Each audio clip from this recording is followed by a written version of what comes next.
Hello and welcome to the Celtic Forever podcast. This is John today. Xander's sick again, so you're left with me, I'm afraid. Just need to put up with my voice for the next 15-20 minutes or whatever.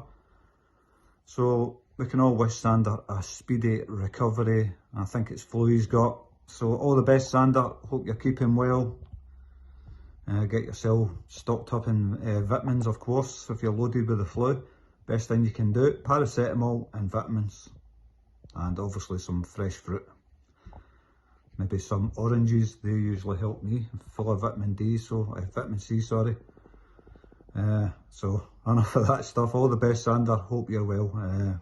And let's go on with the podcast. So, competition, first of all, we'll touch on the competition. And the competition is, name the time the first goal will be scored against Rangers on Saturday.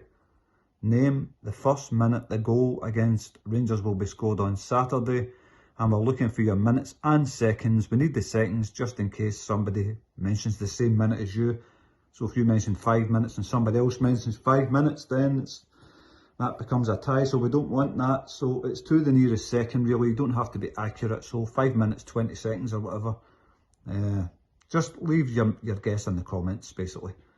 What time will the first goal be scored in the Rangers game on Saturday? It can be Rangers that score it, it could be Celtic that score it, and obviously we're all hoping it's Celtic, of course, but that's all we're looking for. So let's get on with the podcast. So the game yesterday, it finished Dundee 0, Celtic 3, of course. I thought Celtic were absolutely dominant that whole game. The first half, I think, was basically just Celtic squandering sitter after sitter. There was loads of chances to get goals in the first half.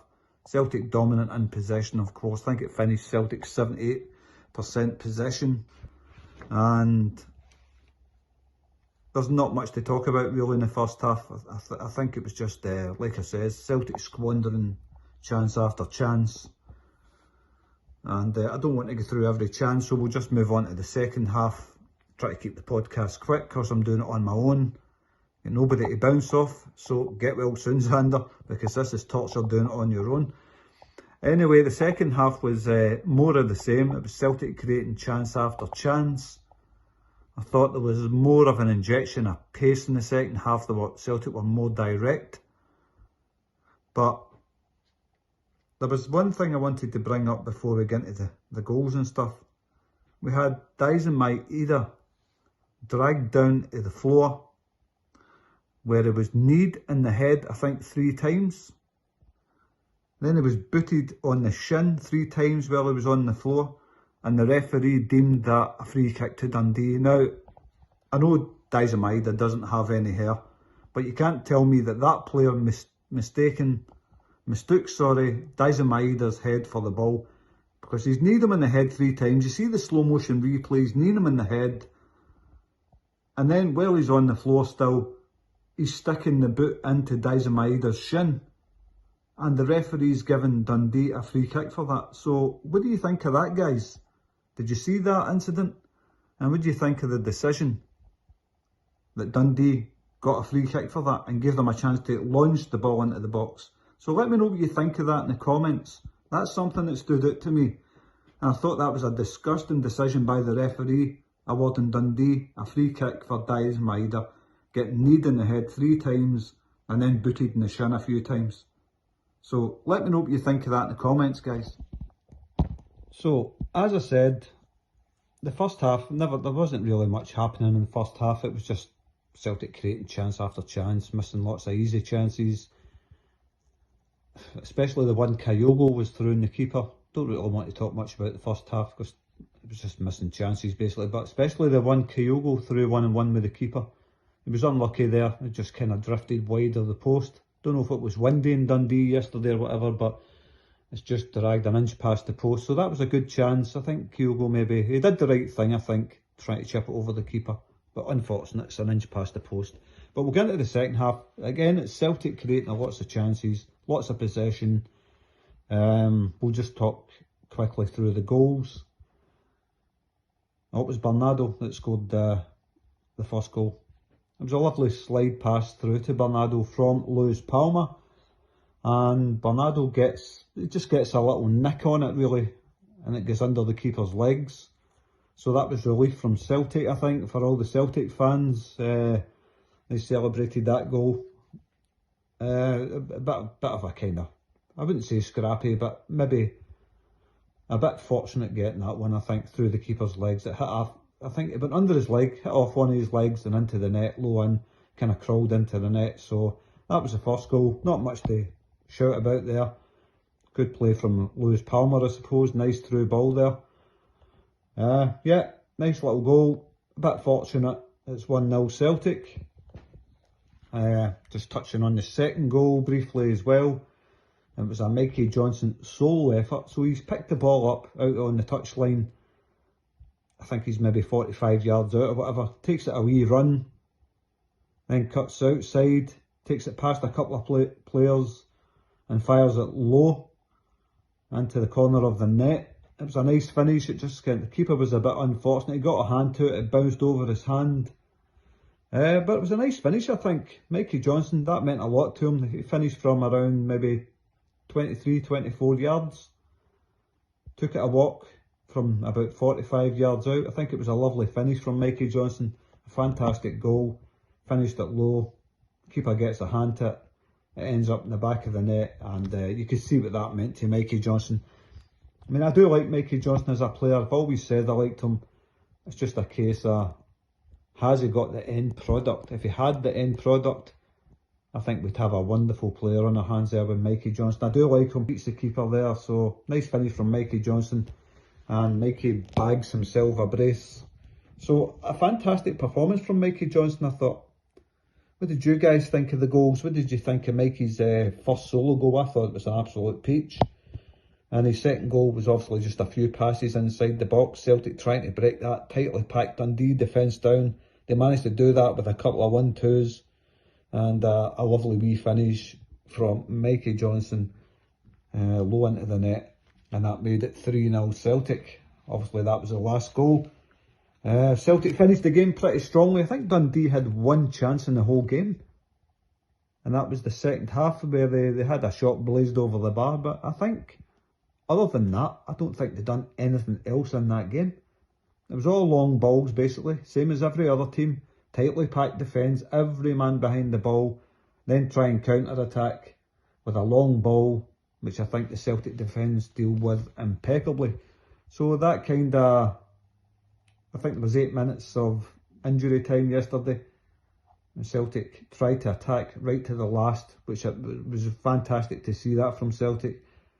Last week when we beat, who did we beat last week? Livingston. I think when Celtic got their goals, they just kind of took it easy. But yesterday they tried to push for more, pushing and pushing till the end. And that's what we like to see from Celtic, the we never stop attitude. So, yeah, I think Celtic's performance yesterday, especially in the second half, that was really good to see. And that kind of concludes the game from yesterday. But we'll go into the player markings for the game as we always do. And we'll start with Joe Hart, of course. I thought Joe Hart, he had nothing to do that whole game. I mean, he had absolutely nothing to do that whole game. He could have sat in the stand and it would have still been 3-0 really. Dundee never had a shot on target or anything. I think they had one corner in the game. So Joe had nothing to do really. There was a lot of long balls and Celtic defenders were defending it well. They were heading it back to Joe or whatever. But he had absolutely nothing to do. So we'll give Joe a 6. I usually give him a 7, but he had absolutely nothing to do. So we'll give him a 6 out of 10 for Joe Hart. Centre backs, Carter Vickers and Liam Scales. Very commanding again, dealt with the long balls really well. Hardly troubled at all. But what they did have to do, they did it well. I think probably Carter Vickers went off. Maybe I'll touch on that later. Liam Scales, I thought he played pretty well. Giving Liam Scales, let's see, 7.5. Same for Carter Vickers, 7.5. Mikey Johnson, Alistair Johnson. Thought he played pretty well. He got forward well, tried his best, was winning the ball a lot. Alistair Johnson, I thought he played pretty well. I'm giving Alistair Johnson a 7.5 as well. And the same for wee Greg Taylor, I think. The wee Greg gets targeted every game. every time there's an attack from an opposition team, it's down the Celtic's left. Always aimed at Greg Taylor. He's got a lot to cope with there. I think he dealt with it well yesterday. So again, a 7.5 for Greg Taylor. So 7.5 for the whole defence for me yesterday. I thought the whole defence evenly matched. I thought they all dealt with what they had to do well there. So that's why I'm marking them all up 7.5. Centre of the park with Callum McGregor, Matt O'Reilly and Paulo Bernardo. I think Callum McGregor did his usual job, controlled the midfield. 8 for Callum McGregor probably. I think he played really well, Callum. Bossed the midfield as usual. Matt O'Reilly, slightly quiet game, quieter than Callum McGregor anyway, but still played well. Was still trying to get involved in everything. I'll give Matt O'Reilly a 7. Paulo Bernardo got his goal, of course, so he took his wee finish pretty well under the keeper's legs. A bit fortunate maybe, got his goal though, but maybe not as involved as the other two, but still had a good game. So a 7 for Bernardo there. Up front, Kyogo, hit and miss really. Never scored. There was a few chances I thought he should really be putting that away. 6 for Kyogo up front. Still kept himself busy. Lewis Palmer, I thought he was outstanding again. Absolutely outstanding. And for me, I'm giving Bernardo an 8.5. Not a 9, an 8.5. I've seen him play better, but still had an outstanding game, Bernardo. So yep, I thought he dealt with the game really well. Lots of good crosses, lots of skill. He's a nightmare to defend against Lewis Palmer. Yep, 8.5 for Lewis. I think he did great yesterday. On the other side with Dyson Maeda starting. Dyson, he's not ready yet. Still not ready. I don't think he had a great game yesterday, Dyson. But he's tightly marked as well, you've got to remember. But the time he was on, I don't think he had the best game. Sorry Dyson, but it's a 5.5 for me for Dyson Maeda. I think the last 3 games he started, he's been pretty poor. He's not impacting the team the way he normally does, but he's just back from injury, of course, so got to give Dyson time. So for me, yeah, 5 for Dyson Maeda, 5.5, that kind of score. And that kind of concludes my markings for the team yesterday. Substitutes, I won't touch on them too much. I think Yang tried to do his bit, kicked up there a couple of times as usual, as he always does. But obviously, the man of the moment was Mikey Johnson, an outstanding substitute performance. How long was he on for? 15, 20 minutes, whatever it was. Outstanding. I'm going to give high praise to Mikey Johnson there. He looked like he had something to prove yesterday, and I think he did that. I think he proved it. He's got it in him to do that. And a fantastic solo first goal, nice second goal. I'm giving an 8 to Mikey Johnson, even though he was only on for 20 minutes or whatever. Outstanding performance from Mikey. Made a big difference after Dyson Maeda came off. You've seen the impact that he had as well. But yeah, I thought Mikey Johnson played really well. So an 8 for Mikey Johnson. I don't normally mark substitutes, but I just had to point that out. If you're listening, Mikey, which I doubt very much, but outstanding performance, son. You get an 8 for that short time you're on the park. And my man of the match, Lewis Palmer, of course, I thought he was amazing. He wins quite a lot of man of the match performances he's won on this podcast from me and Xander. But yeah, great performance from Lewis Palmer, man of the match for me. So, the competition again. Name the time the first goal will be scored in the Glasgow Derby on Saturday. That's all you have to do. Name the time the first goal will be scored in the Glasgow Derby on Saturday. It could be for either team. Just leave your guesses in the comments. You're allowed up to 5 guesses, remember. 5 guesses, that's quite a lot of guesses. So maybe you want to spread the guesses out a wee bit or whatever, I don't know. It's your decision. Just guess the time the first goal will be scored in the Derby game on Saturday. which hopefully Xander will be back in time for a pre-match podcast. We'll touch on that maybe Friday, I think. If Xander's feeling up to it, we'll do a pre-match.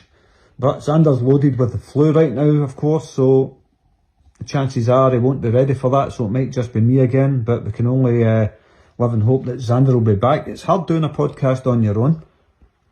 No banter, nobody to bounce off, so you just need to put up with somebody moaning or being happy or whatever. Mostly it's moaning with me, of course. But so I'm going to conclude all that stuff there. We've got the competition done. It's the Chris Sutton frame print, of course. Remember that. One more time, just guess the time the first goal will be scored in the derby match to win that Chris Sutton framed print. So let's move on to the comments now. So first comment, I'll read them in the, from newest to last. I'll read a few of these out. So, one club since 1888. I don't remember seeing you here. Welcome to the channel, mate. If you've never been here before, it's good to have you on board.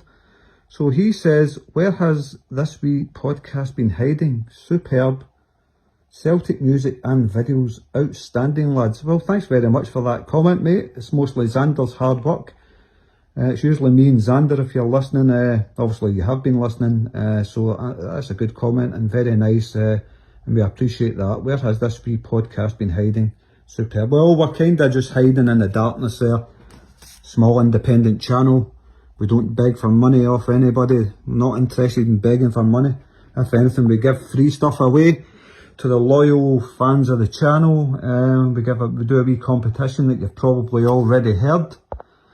So we've not been hiding, we've just been in the kind of undergrowth. And I appreciate your comment, pal, thanks very much for that.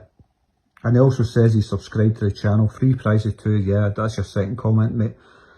So, one club since 1888, really appreciate your subscription as well, by the way. That's fantastic, mate, thank you very, very much for that. We appreciate every little bit of help. So, I'll keep listening. Sadly, it's just me today. Xander's obviously ill, so you need to put up with me droning on a wee bit, unfortunately. But thanks very much, mate. Very good to see you here. And he also says, a wee win v Sefco. It's ours. Well, that's what me and Xander have been saying. If we beat them on Saturday, well, we've got 4 games. We had 4 games to win. Livingston, Dundee, then Rangers, then who's the other team? St Mirren away from home. If we win the 4 games, I believe the league's ours. That's what I firmly believe. And Celtic's just hitting form, I think, at the right time. So, yep, I totally believe that. If we win these 4 games and then it's the winter break, the league's ours. I totally agree with that, mate. And thanks very much once again for your comments. Paul McComb basically says, let's do the business v Dundee. Great result v Livy. Great pod, lads. Brilliant points made and hail, hail. Keep it up, keep the faith. Thanks very much for your comment, Paul. Paul's a regular, of course. We would never sell a club for £1. Had the 5 guesses, and we would never sell a club. Won the last print. I think it was a Neil Lennon print, so thanks for that, mate. That'll be on its way to you shortly. Mad about football. Livy win comfy. A bit tougher v Dundee. Well, we got the win, so no worries there. Then the Rangers will actually be in a game. Of course they will, because nobody tries against them. Me and Xander keep saying it, and I'll keep saying it again. No team puts in the same effort against them as they put in against us. I don't care. And that isn't me wearing my green tinted specs. That's plainly obvious for everybody to see. Every team plays like it's a World Cup final against Celtic and take it easy against them. Not taking it easy, but they don't put in the same performance. Nowhere near it. Ghost Tracker also had his guesses. So what else have we got here? Glasgow Celtic, 1967. Abada and Hatate will be back soon. That's when Kyogo will shine again. Just my thoughts. Well, I think Kyogo misses Hatate more than anything. And Hatate's due back. Will he start against Rangers on Saturday? I certainly hope so. As long as he's ready, because we've seen Maeda being started in games and he's nowhere near ready for it. So I agree with that. Glasgow Celtic 1967. I think he really misses Hatate in the team. Hatate's the guy. He's just the best player in Scotland in my opinion. Real Hatate. And another one from We Would Never Sell a Club for £1. Great result today after a horrific last few games in the league. And we need to put the foot down in the next few games and end the year on a high. Well, that's 2 out the way out of the 4 games we would never sell our club. So let's hope the next 2 games, which are the hardest games obviously. Rangers at Parkhead, we've got the big derby, no Rangers fans, so that's all good. Just got to hope Celtic show up. Every player to a man has to put in 100%, but we'll touch on that in the next podcast. I hope Xander's back because it's hard doing this on my own. But yeah, we're all hoping for the same thing. Big performance from Celtic in these next 2 games up to the break. Win those 2, I think it's ours. Honestly think the league's ours if we win those next 2. But hey ho, those games haven't happened yet, so we'll just need to wait and see what happens there. 2 down, 2 to go. Down to the last 2 big games before the break. Fingers are crossed. We're all looking forward to Saturday, of course. It's a 12:30 kickoff, I think. But we'll touch on that on Friday if Xander's back. We'll still touch on it on Friday if Xander's not back. I'll do it myself. But for now, I can only say, please hit the like button and share the podcast on as many platforms as you possibly can, because it'd be great if we could get the figures up a wee bit higher. And of course, don't forget the competition. What time will the goal be scored in the derby game on Saturday? You've got 5 guesses, don't forget that. And all that leaves me to say is thank you everybody who listens, watches, subscribes, gives it a thumbs up, leaves a comment.